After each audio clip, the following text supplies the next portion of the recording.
हमारी मातृभाषा क्या है? मैं मंच के भाइयों से भी आह्वान करना चाहूंगा, आप बता दीजिए। ओके, माता बोलती है वो मातृभाषा, लेकिन नाम तो बताइए मेरे भाइयों। वागड़ी एक नाम आया, ओके ठीक है। मैं मेरी माँ की बोली से और मेरे समाज की बोली से मैं गौड़ बोलता हूं, गौड़, ठीक है। आप क्या बोलते हैं वागड़ी वाले? गौड़ बोलते हैं, गौर बोलते हैं। थैंक यू, धन्यवाद।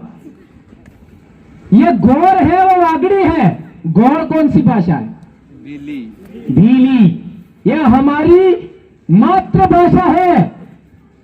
भीली हमारी मातृभाषा है। बताइए मेरे भाइयों, चिखली बेल्ट में भील समुदाय की संख्या कितनी है? कोई परसेंटेज तो बताओ। 80 नहीं, 90% होगा। 90% तो माने ना। डूंगरपुर जिले में 75% हमारी जनसंख्या है, 75%। उदयपुर संभाग में 70 के आसपास हमारी संख्या है। यदि हमको 1950 से हमारी मातृभाषा में पढ़ाई मिला होता, प्राइमरी एजुकेशन मिला होता, तो हमारे बच्चे आज मैं समझता उदयपुर संभाग में 100 के आसपास तो कलेक्टर होते, 100 के आसपास, और 100 के आसपास ही आपका पुलिस अधीक्षक होते, और तहसीलदार और थानेदार तो न जाने कितने होते जिसकी कल्पना नहीं कर सकते। बच्चा पहली क्लास में स्कूल में गया तो उसको पढ़ाया गया सी फॉर काऊ, काऊ यानी गाय। क्या पढ़ाया गया? सी फॉर काऊ, काऊ यानी गाय। ये बच्चे को पढ़ाया गया। तो बच्चा घर में काऊ किसको बोलता है? छोटे बच्चे को। तो हमारे बच्चे के दिमाग में आपको पता ही है कि 6 साल की उम्र में 85% मेंटल डेवलपमेंट हो जाता है बच्चे का।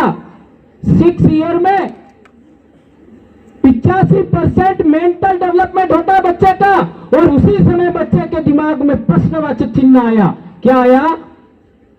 मेरे परिवार के लोग गलत हैं, मेरे माँ बाप गलत बोल रहे हैं, मेरा समाज गलत बोल रहा है, और ये शिक्षक है वो सही बोल रहे हैं, ये पढ़ाया जा रहा है वो सही पढ़ाया जा रहा है। ये बच्चे के दिमाग में प्रश्नवाचक चिन्ह पैदा हुआ। और दूसरी बात, हम लोग स्कूल में जाते हैं तो पढ़ाया गया एफ फॉर फ्रॉग, फ्रॉग यानी मेंढक। अब मेंढक शब्द का क्या अर्थ होता है बता दीजिए। मेंढक शब्द का शाब्दिक अर्थ बताइए। यह बहुत अहम सवाल है। इस बात को हम नहीं समझेंगे, हमारा एजुकेशन उस गति से आगे नहीं बढ़ेगा जिस गति से हम चाहते हैं। यह पूरे शिक्षा जगत का प्रॉब्लम है, यह आसान बात नहीं है। हमारी बोली में डेट को कहीं, अब डेट को में शाब्दिक अर्थ हुए डाके એટલે डेट को, डाके એટલે डेट को, डाकी जाती नहीं ले। अब हमको पढ़ाया जाना चाहिए था डेट को, मेंढक, फ्रॉग, मंडूकह, उड़ो, तोता, पैरट, शुकह, साड़ी, बकरी, गोट, अजा। यदि इस तरीके से बच्चे को पहली क्लास में पढ़ाया होता तो जो बच्चों का एक बहुत बड़ा प्रॉब्लम है, आज 8वीं क्लास का बच्चा भी, कई सारे बच्चे पाठ पढ़ना नहीं जानते, यह समस्या सॉल्व हो गई होती। यह 75 साल से समस्या हमारे सामने खड़ी है। शिक्षा जगत का हर कर्मचारी जानता है इस बात को। यह बच्चों के सामने, बच्चा पाठ क्यों नहीं पढ़ पाता है, बच्चा आगे क्यों नहीं बढ़ पाता है, उसकी सबसे बड़ी समस्या है मातृभाषा में प्राइमरी एजुकेशन नहीं होना। बच्चा पहले से दिमाग उसका दब जाता है और वो ये समझ बैठता है कि मेरा समाज गलत है, मेरा परिवार गलत है, मेरे परिवार के लोग जो बोलते हैं वो गलत है। तो हमको एजुकेशनल साइकोलॉजी में पढ़ाया गया, क्या पढ़ाया गया? ज्ञात से अज्ञात की ओर पढ़ाया जाना चाहिए। जितने भी टीचर्स आती है सब जानते हैं इस बात को, ज्ञात से अज्ञात की ओर पढ़ाया जाना चाहिए। हम आदिवासियों के साथ में क्या हुआ? अज्ञात से अज्ञात की ओर पढ़ाया। क्या ये मैं सही बोला, गलत बोला? सही बोला। और बड़ा षड्यंत्र, ये तो आप सब जानते हैं षड्यंत्र को, और गंभीर षड्यंत्र 1895, याद रखिए सन 1895, अर्थात देश आजाद होने से 52 साल पहले, संविधान लागू होने से 55 साल पहले हमारी बीली बोली का शब्दकोश तैयार हो गया था, बीली बोली का व्याकरण तैयार हो गया था।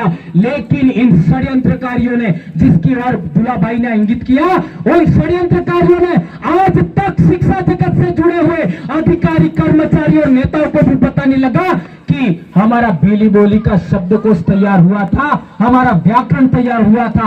आज तक लोगों ने नहीं देखा इसको। यह कितना बड़ा षड्यंत्र है, यह बहुत बड़ी बात हमें समझना होगा। इसलिए मैंने पहली बार अभी निर्णय लिया, मेरे को आपके चिखली वाले लोगों ने ही शिकायत करके एपीओ करवाया था। चिखली वालों ने ही वसुंधरा जी को शिकायत की थी, और कल चिखली वालों ने ही मेरे हाथ से यहां नेजा फेरवाया। ये डेवलपमेंट हुआ, मेंटली चेंज हुआ, मानसिक परिवर्तन हुआ। ये मेरे लिए बहुत सम्मान की बात है। मेरे परिवार संत गोविंद गुरु महाराज की दूसरी द्रोणी का कोटवाल था मेरा दादा, और कल आपने मेरे हाथ से नेजा फेरवाया, ये मेरे लिए गर्व की बात है। मैं सैल्यूट करता हूं मेरे दादा को, जो संत गोविंद गुरु महाराज की भक्ति से प्रेरित होकर के मेरे जैसे बच्चे को पैदा किया, पढ़ने वाले को। आपको बताऊं 2005 में मैंने भी नेट किया। नेट करने के बाद कॉलेज लेक्चरर बनते हैं, और मैं उस समय भी कॉलेज लेक्चरर बन गया होता, लेकिन मैंने सोचा कि मुझे मेरे समाज के इतिहास पर काम करना है। यह मेरे को प्रेरणा मिली, कैसे मिली यह भी संत गोविंद गुरु का मामला है, लेकिन बात लंबी हो जाएगी। तो मैंने मेरे समाज के इतिहास पर काम किया, और आज आपको बताना चाहता हूं 2500 शब्दों का शब्दकोश मैंने स्वयं ने तैयार किया, बीली बोली का 2500। अभी हम इसको टाइपिंग कराने वाले हैं, और ये 2500 शब्दकोश तैयार किया है, वो 1 साल पहले मैं एपीओ था डूंगरपुर ऑफिस में, तब किया है। अभी इसको लिखूंगा 3000 पूरे हो जाएंगे। यह आपके लिए बहुत बड़ी बात है, और बढ़ेगा। तो मेरे अधिकारी महोदय ने बताया फिर करेंगे तो और बढ़ेगा, कोई चिंता जैसी बात नहीं है। संघर्ष, जो संघर्ष हमारे महापुरुषों ने भक्ति आंदोलन के दौरान किया, देश की आजादी के लिए किया, वो संघर्ष हमको आज करना नहीं पड़ रहा है मेरे भाइयों। लेकिन हम लोगों को प्रशासन परेशान करता है, शासन परेशान करता है, उससे भी हमको घबराने की जरूरत नहीं है, क्योंकि हमारे पूर्वजों ने उससे भी बड़ा संघर्ष किया, और हम लोगों ने अचीवमेंट हासिल किया। याद करिए टंट्या भील को, याद करिए बिरसा मुंडा को, जिसने 25 साल की उम्र में हमारे समाज को, पूरे देश के आदिवासियों को 5वीं अनुसूची का अधिकार दिया। भंवरलाल परमार तो 47 का हो गया है, अब काय की परवाह है, काय की परवाह। तो मेरे भाइयों, हमें चिंता करने की जरूरत नहीं है। शब्दकोश की बात हो गया, एक अहम बात आरक्षण। आज देश के अंदर केवल 2% सरकारीकरण रहा है। कान खोल करके सुन लो सभी पढ़ने वाले अधिकारी और बड़ी बड़ी बातें फेंकने वाले, कान खोल करके इस बात को सुन लो। देश में मात्र और मात्र 2% सरकारीकरण रहा है, 2%। 98% निजीकरण हो चुका है। आपके बच्चों का भविष्य क्या होगा बताइए मेरे को। और 2% सरकारीकरण के अंदर भी हम शेड्यूल एरिया के अंदर आदिवासियों को 45% रिजर्वेशन दिया है, और कल का विज्ञप्ति देख लीजिए 41% सीटें आपको दिए। कितना? 41%। और हमारा ओबीसी समाज शेड्यूल एरिया के अंदर उनकी आज तक जनगणना नहीं हुई, और जनगणना नहीं होने की वजह से उनको रिकॉग्नाइजेशन नहीं मिला, और रिकॉग्नाइजेशन नहीं मिलने की वजह से वे इस क्षेत्र में आरक्षण के अधिकार से वंचित हैं। वंचित है, कारण क्या है? उनको रिकॉग्नाइजेशन नहीं मिला, उनको उनकी जनगणना नहीं हुई, इस वजह से उनको आरक्षण नहीं मिला। लेकिन उसकी आवाज भी आज तक किसी ने नहीं उठाई।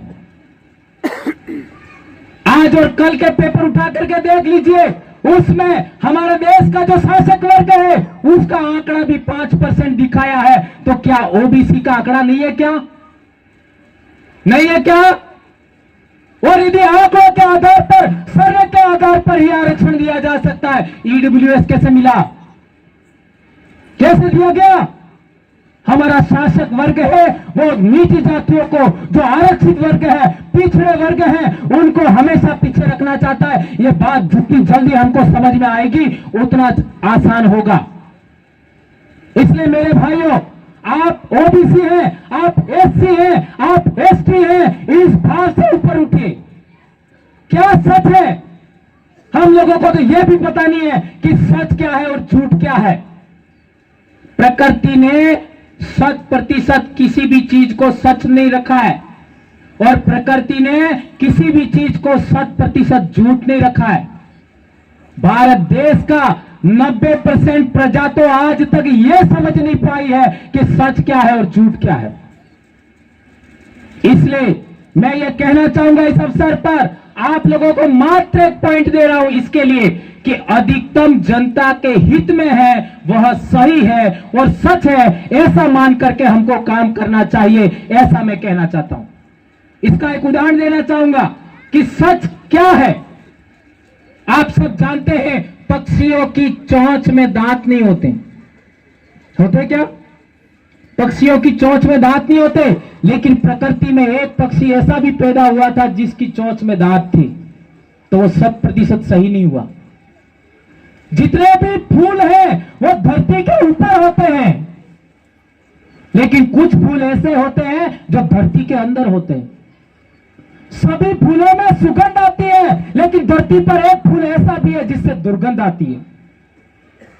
कोई पेड़ पौधे किसी जीव का शिकार नहीं करते, लेकिन इस पृथ्वी पर ऐसे भी पेड़ पौधे हैं जो जीवों का शिकार करते हैं। तो कुदरत ने किसी बात को 100% सच रहने ही नहीं दिया है। इसलिए हमें अधिकतम हित को ध्यान में रखते हुए हर काम करना चाहिए, ऐसा मैं कहना चाहता हूं। इसलिए आरक्षण के क्षेत्र में इस पूरे उदयपुर संभाग के आरक्षित वर्ग है, जिसमें एससी है, इसमें ओबीसी है, जिसमें आदिवासी है, उनको एक डिमांड आगे बढ़ानी चाहिए। क्योंकि आप लोगों ने मेरे को एपीओ करवाया था, इसलिए उदाहरण दे रहा हूं। आपके दिमाग में जमे तो मुझे तो कोई प्रॉब्लम नहीं है।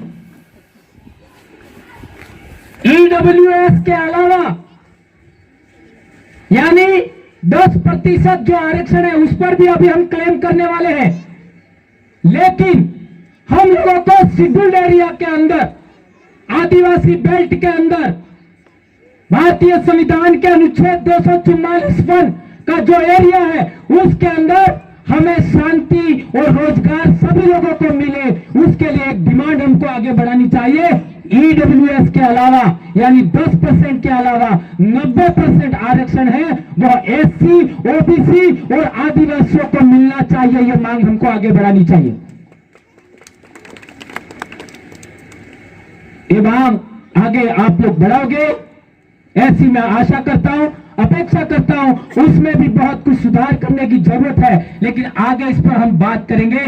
धन्यवाद। जय जोहार, जय आदिवासी, जय बिल प्रदेश, जय भारत, जय संविधान।